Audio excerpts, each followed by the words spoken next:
السلام علیکم. کماؤ حرام کی دولت، نعرے لگاؤ، اور جو تمہارے دل میں آتا ہے حرام کی دولت سے محفلیں سجاؤ، نام لینا رسول اللہ صلی اللہ علیہ وآلہ وسلم کا، اور اندر شہود،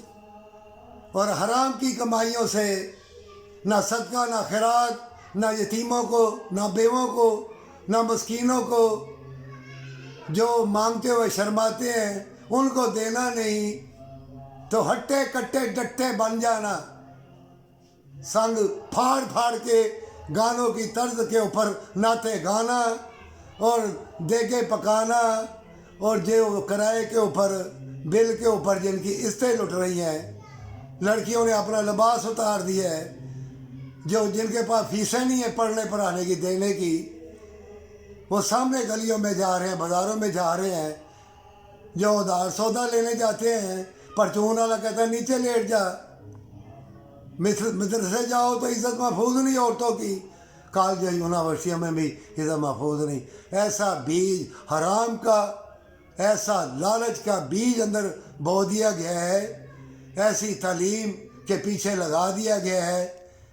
کہ لڑکے لڑکیاں شہود اور بدکاری کے بغیر نہیں رہ سکتے. اے پوری دنیا کے انسانوں، اے مسلمانوں، اگر اس تعلیم میں بھی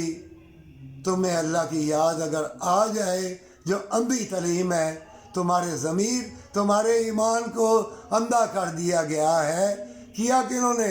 جو اسلام کے دشمن ہیں، تمہارے دشمن ہیں، انسانیت کے دشمن ہیں.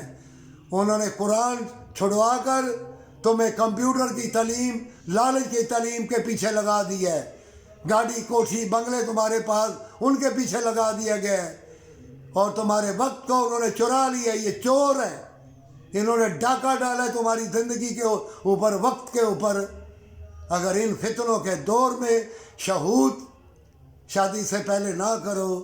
اور تمہاری زبان میں تاثیر ہو جائے، اور وعدہ سچا ہوئے، با ایمان بن جاؤ، اور اللہ کی رحمت کے ساتھ سجدہ ریز ہو کے خلوص نیت سے اللہ سے جنت مانگو توبہ کے ساتھ، تو سمجھو کہ تم کامیاب ہو، پر سچی توبہ کے ساتھ.